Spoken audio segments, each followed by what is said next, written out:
Press the bell icon on YouTube and don't miss another update. We've all heard the expression, might is right. If we say it in Hindi, it is more telling. And maybe that's better usage right now given the fact that this is happening in the Hindi heartland. So in Hindi we'd say, jiski lathi, uski bhais. So that is exactly what is happening in UP at this point, Uttar Pradesh, where a journalist, Prashant Kanojia, has been arrested by plainclothes policemen from his house in Noida and taken away. On what charge? On the charge that he has shared a video on Twitter and written a blog about it, which defames the chief minister.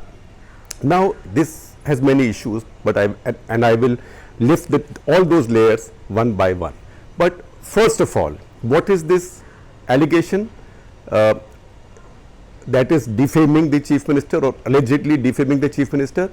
A woman, not particularly well known, but a woman who speaks quite coherently, has recorded a video in front of the chief minister's house in Lucknow, claiming that she is in love with the chief minister, she is besotted with him, and that she's been corresponding with him or talking with him. Now that video, as they say, has gone viral. This journalist shared it. His TV channel that he works for, Nation Live, also discussed it. Now defamation. First of all, how does a claim like that defame the chief minister? We know the chief minister is a bachelor and he can deny this, but how does it defame him? Second, even if it does defame him, the law of defamation is very clear.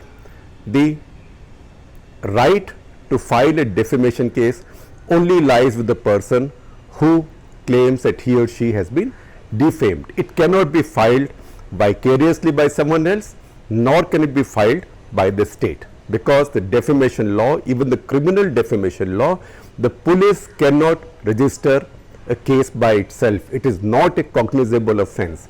Even when somebody files a case of criminal defamation, that somebody goes to a magistrate, and magistrate then issues an arrest warrant which the police can execute, but before that a notice is given to the respondent, and if at all an arrest warrant is issued, that is a bailable warrant. Having received many notices of criminal and civil defamation in the past and having dealt with them, responded to them in the courts, I can speak from experience, but this is also a clear reading of the law. In fact, you will find a story clearly explaining it by my colleague Apurva Mandhani on theprint.in. So please check it out. Second, obviously to enable the police to arrest him, because under 500 IPC, which is defamation, police cannot arrest you on its own. They have added section 66 of IT Act, Information Technology Act. This is the same notorious section, a part of which was earlier repealed. UPA had brought it in, the part of which was seen to be curtailing your freedoms on social media, on electronic media, was then repealed. So this law simply does not apply here, because once again, as Apurva explains in her story, 500 IPC is not cognizable, police cannot take cognizance of it, police cannot register a case, and an outsider, in this case somebody called Vikas Kumar, cannot file a complaint on behalf of somebody that he has been defamed. Second, 66 of IT Act, this would either apply to spreading obscenity or obscene messages through internet, which is not the case here, or for forging, or I would say subverting a computer system with the intention of blackmail or with any other criminal intent. In that case, nothing of the sort has worked. So this arrest was made. Obviously, it was a shot fired in anger by a dictatorial chief minister who said, how dare somebody do it? So this was done in anger. The correct approach would have been then to pipe down after this, and even if you don't say I'm sorry, nobody says they are sorry, but to let this be, but they haven't. What they've done is, as usually happens, to cover one error, you've made a double error. So the double error is, they've now widened the case to 420 IPC, which is cheating, 469, 467, which is forgery, and have arrested now also the owner of the channel, Ishika Singh, and the editor of the channel. Now, this is really going too far.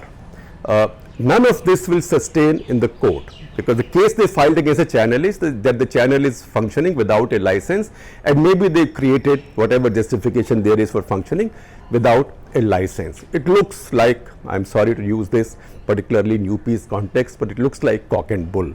And I think it can be quite reasonably expected that the court will throw it out.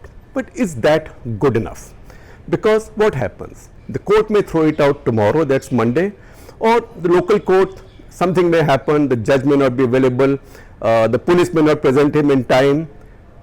It may take another day, and sometimes these things then land up in the Supreme Court for Justice, as happened in the case of Vishweshwar Bhatt, a journalist in Karnataka, against whom Karnataka government had registered a criminal case exactly under the same laws, 66 of IT Act and 500 of IPC, which then the Supreme Court, where the Supreme Court had then given reprieve, and I will come back to it.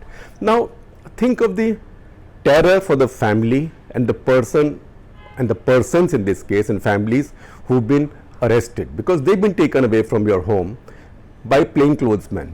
You don't even know who's taking you and why. It could be kidnappers. Even if it's the police, it is very terrorizing for the person and the family.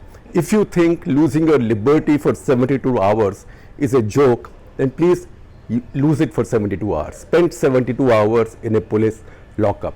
Most of us will not even last 6 hours in a police lockup, particularly when we know that we've done nothing wrong. So while there will be a reprieve, these people will be let off, but they would have then suffered for 2, 3, 4 days in rude police lockup. And you see that statement by the police, under strict interrogation, he has confessed to his crime.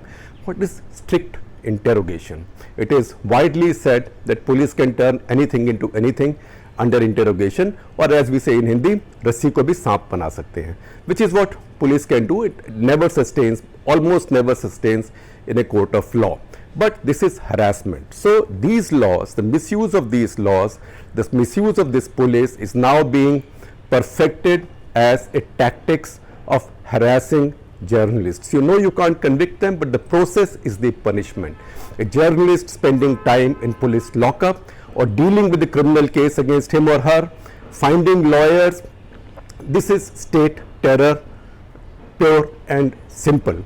And I'm surprised that a BJP chief minister thinks he can get away with this, because remember, just the other day when Karnataka government, which is a Congress JDS government, filed a case under similar sections against editor Vishweshwar Bhatt, the BJP had called it the return of the emergency in Karnataka. So if that was the return of the emergency, this is the return of the double emergency. So this is time for BJP to intervene at the highest level. If the chief minister doesn't listen himself, these journalists should not just be released, but they should be an apology.